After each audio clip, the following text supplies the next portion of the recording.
Hey, Scott Sambucci here. Listen, really excited that we're getting a chance to work together, pulling you through from where you are to where you want to be with your sales process with your startup. So one of the things I wanted to do to help us prepare and help you prepare for our sales strategy call is go through what we call our idea to impact model. So I'm going to go ahead and share my screen here, and we'll give it just a second. There we go. So idea to impact is really, really simple. What this is going to do is talk us through the 3 stages of growth for any startup. And my job is to kind of draw out this model and help you see how these 3 phases of growth work and what the key elements are of each of those 3 phases as you get from idea to impact. Your job is 2 things. One, I think it would be really, really helpful if you grabbed a piece of paper and a pencil or a notebook or whatever, drew along with me, so that as I am describing the model, you're going to be internalizing it a little bit. Always helps for comprehension when you're doing something, not just watching. Number 2 thing that's your job is to think about specifically where you feel like you are, where you feel like your startup is in context of this idea to impact model. Okay, so why don't we go ahead and get started. So the way we think about idea to impact is really, really simple. We start a company, or you started your company with an idea, and where you want to get to is to build and make an impact in your marketplace. And so we said that there are 3 distinct phases of a startup's growth. The first phase is what we call startup phase. And in the startup phase, it's really, really simple. What we're trying to do is find your first 10 paying customers, right? Trying to find the first 10 paying customers. So the way to think about this more completely is to say, look, if we were thinking about growth over time, right? So over here on the y-axis is growth. My penmanship's not the greatest, sorry about that, but I think you get the point. And on the x-axis, we have time and effort, right? So phase 1, startup mode, first 10 paying customers. And so we can kind of draw a little line of bifurcation here, trifurcation across these 3 phases, and also think about, from a growth curve standpoint, what we're really trying to do is start from 0 and get to impact, right? And so in the startup phase, as you're driving towards your first 10 paying customers, there's really just 3 things that you've got to do. So the first thing you got to do is create what we call problem product fit. So obviously, many of us are familiar with product market fit. At the earliest stages, when you're very first starting out with just your idea, what we're trying to do is identify what is the problem we solve, and does our product, or how does our product solve that problem for the earliest customers that we have. So that's step 1. Step 2 is then identifying who are our customers. What's our niche, what's our market, what's our segment, who are the people within those companies that have this problem that we can solve. And then the third is revenue. So in this startup phase, what we're trying to do is just trying to drive the first dollars into our startup by selling our product. And there's all kinds of ways to do that. Pricing strategies probably all over the map. I remember when I was at Blend, our very first customer paid us $100. Our second customer paid us $400,000. So, getting those first couple of customers, you're going to get really wide bands based on the value creation and who you're selling to. And that's part of the job that you have in the startup phase, is to figure out who you want your customers to be and how much they're willing to pay to have their problem solved, right? So that's phase 1, is the startup phase. Phase 2 is getting to what we then call ramp-up mode. So this is that number that we're usually trying to get to is the $1 million of annual recurring revenue. That's the magic number that most investors, if you're out there talking to them, will tell you, look, if you want to get a Series A, then all you got to do, or the first thing you have to do, is get to $1 million in annual recurring revenue, right? That's the magic number. That's the benchmark that they all use.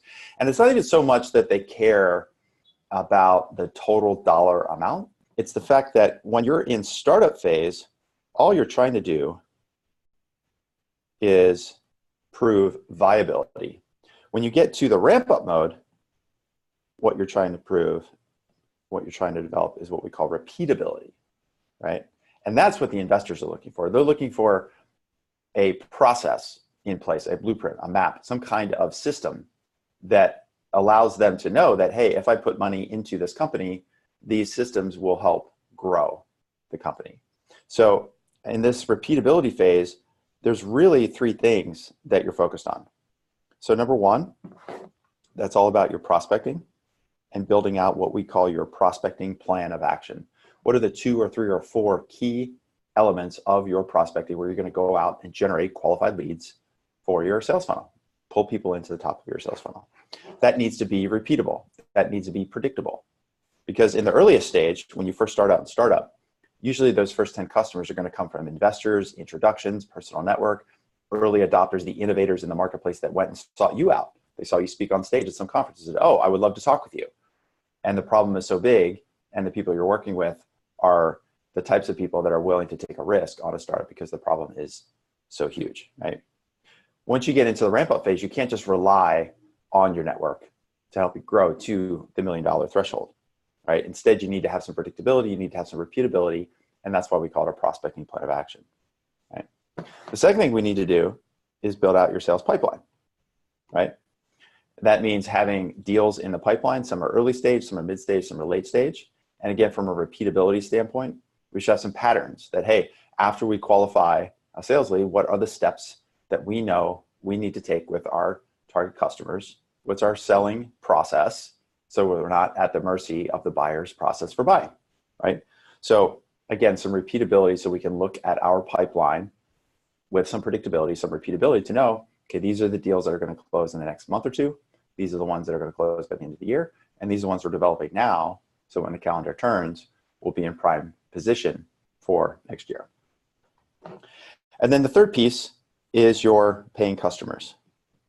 So how are you going to convert your pipeline into paying customers? How are you going to price your product in a repeatable way so it's not selling for $100 for one customer and $400,000 for the next customer? You should be honing in on the pricing strategy. And this also includes, once you convert your paying customers, how are you implementing with them in a repeatable way? And how are you ensuring that they're going to be successful with your product over the long run? How are you going to upsell them? How are you going to get referrals? How are you going to generate new business from those paying customers? And so that's the repeatability piece of this ramp up mode, okay? Now we get to the third part. This is the fun part. This is where everybody wants to get, right? And that is scale up mode. And that's where you're going from 1 million ARR to 10 million ARR and beyond, right? And this, of course, is all about scalability. And once you hit this stage, once you move through ramp up stage, say you get your Series A, and you've proven some repeatability in your sales process, probably the first thing you're going to do is start to figure out the key elements of your management, your company management process, to figure out how you're going to repeat what you just did 10 times over and then some, right? So the first phase here is identifying KPIs and metrics for the company. So now you've got the Series A, you've got a board of directors more formally, you've got investors to speak to and answer to, advisors, you've got a bigger company. So you need to be able to drive the activity and the behavior of the people who work around you so that you're continuing to hit those key metrics and APIs or KPIs that you developed in repeatability mode, right? The second thing you need to do as you elevate yourself up in your organization is have a sales hiring system, or more broadly, a hiring system for your company. So the second project, or the second kind of obstacle in the way of getting from idea to impact, is all around hiring and team building. Because if you make the wrong hire, that can set you back 3 months, 6 months, as much as 12 months. I know I've been on the wrong end of a bad hire when I hired an enterprise salesperson to work for us when I was at Altos Research, had this person based in New York, and it was the wrong hire at the wrong time.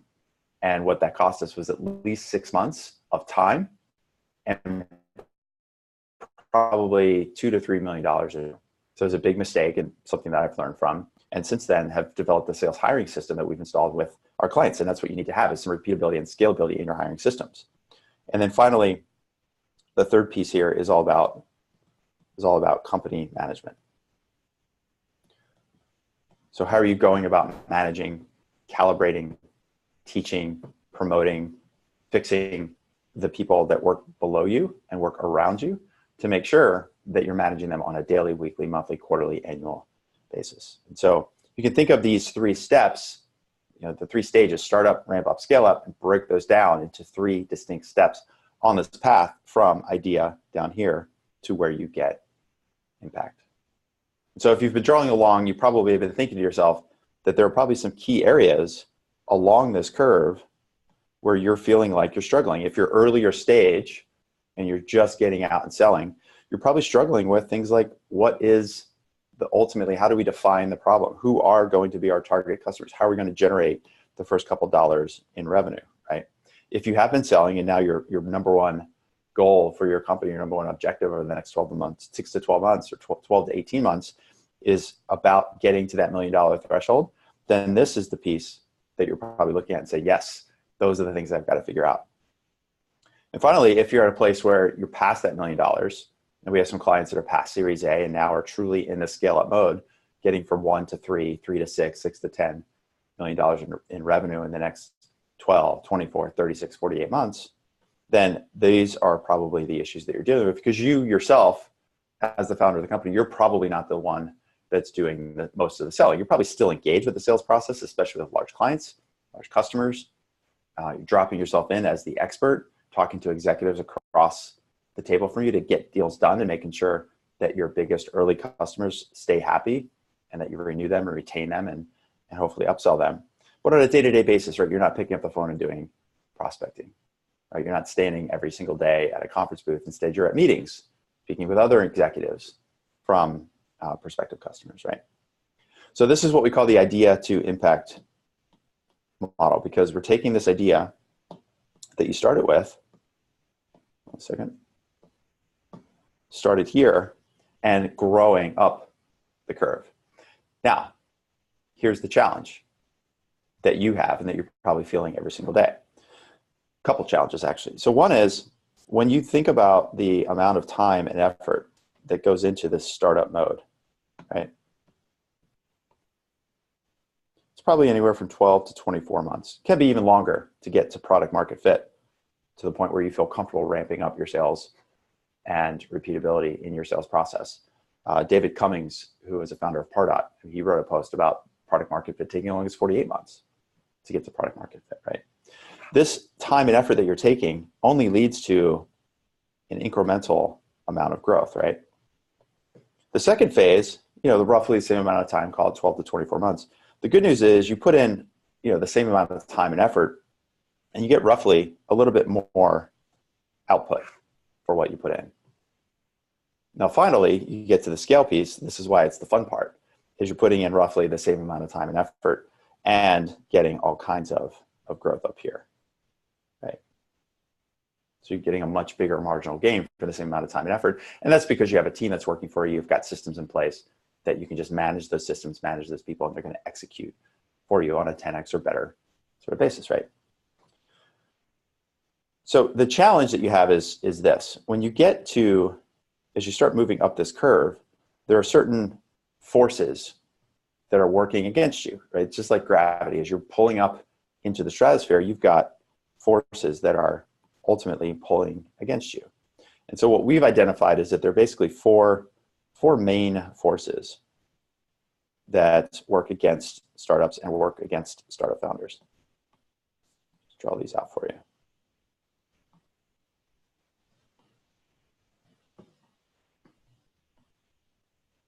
That's good enough. So force number one, 4 forces, and they're in red because they're working against you, right? So the first force that works against you are your customers. It's your marketplace, right? Asking you questions like, hey, what about that feature? Why don't you have that? Do you do this integration? The other companies in the market have this. We already have a product for that. We could build it ourselves. Why is the button blue? If you've ever heard something as ridiculous as that, right? So these customers in the marketplace, as you're trying to grow, you're trying to identify your customers, you're trying to build your revenue model, you're trying to build your prospecting plan of action, they're constantly working against you and pulling you back down. Every time you make some growth, you think you've made some headway on a particular market, you think you've made some headway on a specific way to prospect, you find out that maybe that's not the best way to find new customers. Or later on, when you're converting people, you've got some theories around how you should be pricing your product or how you should be servicing your customers, and it turns out that it was inadequate or incomplete, or you're leaving money on the table, or you're charging too much, right? And now you have to deliver above and beyond what you expected to have to deliver, right? So your customers, your marketplaces are constantly going to be pulling against you. The second force that we find pulls against founders and startup teams are the teams themselves, and specifically the team members, right? So whether you're a small company down here, anywhere from 1 to 4, 5, 10 people, mid-size for a startup, getting to past 10 people, into 20, maybe even 30 people, and thirdly, when you're starting to really scale, you're getting to 50, 100 people in your company. Your team is going to be pulling against you. They're constantly asking questions. At the earliest stages, they'd be asking questions like, "Hey, like when's my paycheck coming? Can we get health insurance? My husband got a job offer in Chicago, and I think he wants to take it.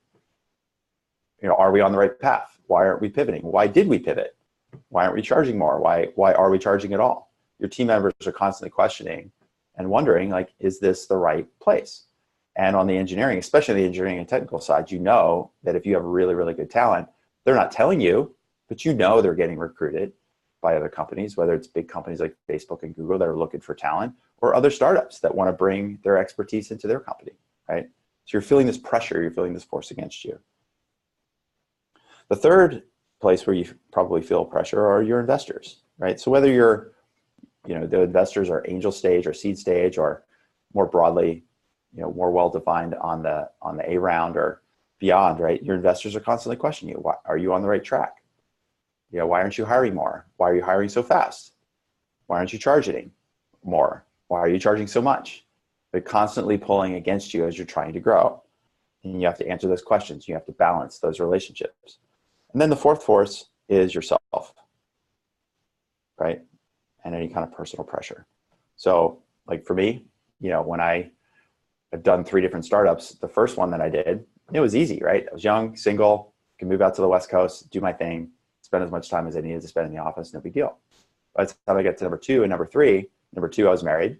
I started number 3 when I was at Blend. Now I'm married and I have a 1-year-old son. I'm traveling back and forth to Dallas, Texas, and Washington, D.C., and New York City, managing clients and working new deals.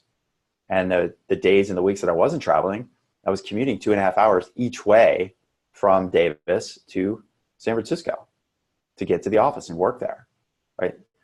All the while, my wife's working on her PhD, and we have a 1-year-old son at home. It's a lot of pressure. Like, why are we doing this? You really start questioning, like, is it worth it, right? So there's all of these different forces as you're growing the company that are working against you, right? And so the trick is, and really this is where you have the responsibility to yourself and to the company to get really, really clear about which path are you on. And what I mean by that, at this viability stage, at the startup stage, growth is really hard to measure. It's really hard to know if we're making progress other than a lot of anecdotal information that we're collecting over time. And so it's hard to know if we're on the right path or the wrong path. But over enough time, you start to realize, okay, we thought by month 24, we would have been generating a significant amount of revenue, right? To maybe get enough to get a seed round. But it turns out we're not. And that's where if you're not on that right path, then the growth path inverts. And that's where eventually the startup dies, right? Just never really takes off. The second place to pay attention to is where you get into ramp up mode. And maybe, okay, we've got some real repeatability here. But if we don't get to and past that 1 million, maybe the repeatability isn't as real as we think it is. And what ends up happening is you end up in this never-ending startup mode, right? I call it sales purgatory. You've got customers, you've got revenue, but the cost of those customers, the cost of that revenue is much higher than you expected. Customer service costs are much higher than you expected. Maybe you have a lot of churn in your team. Maybe all of a sudden a bunch of competitors came into the marketplace. And so you thought you're going to be able to charge a premium, and now you're getting beat up on price, and you're going to have to make a lot of exceptions. And so you're still acquiring customers, but you're perhaps churning a little more than you thought, or they cost you a little bit more than you thought.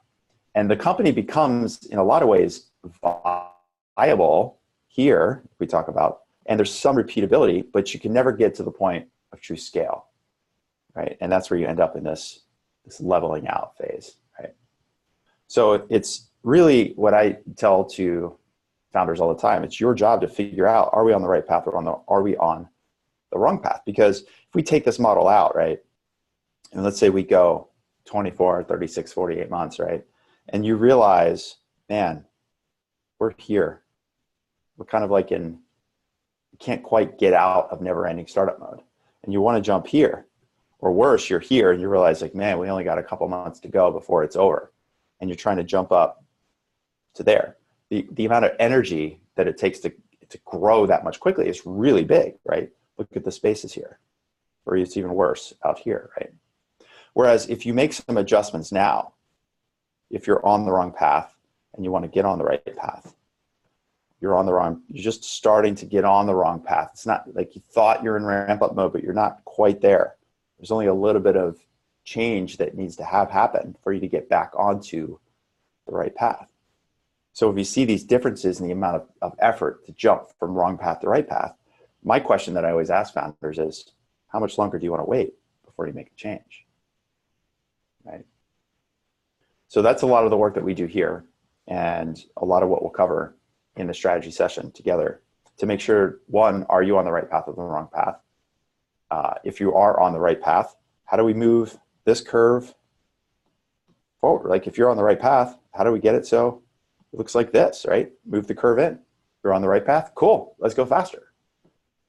If you're on the wrong path, then how do we get you back on the right path with adjustments to your pricing strategy or your prospecting strategy or how you're managing deals that are stalling out in the pipeline? How are we looking at your entire sales process and looking for ways to change and calibrate, looking for gaps and opportunities to get you onto the right path as quickly as possible? So that we can jump right in that strategy call, I like to kind of use this as a baseline. So if you've been doing your job while I'm doing my job, developing out this model, there's two things. One, hopefully you'll have a model like this that's in front of you that you can refer back to as we're speaking. And two, I'd like you to think about really specifically, where do you feel like you are on this curve or in this model? Are you truly in startup mode?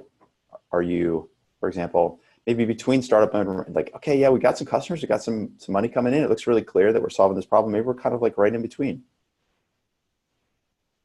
The challenge a lot of times is when companies think they're here, like, yeah, I want to scale, but you haven't even really figured out how to get the first 10 customers.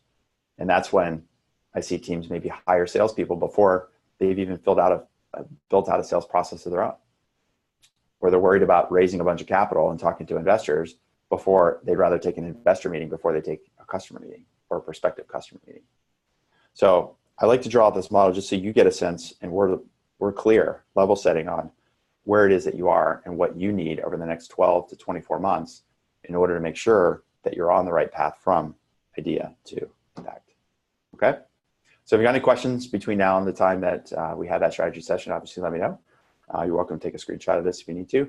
And that's it for now. All right? Look forward to the next conversation. This is Scott. I'm going to go ahead and unshare my screen and close out the video. Let me know if you have any questions, okay? See ya. Bye.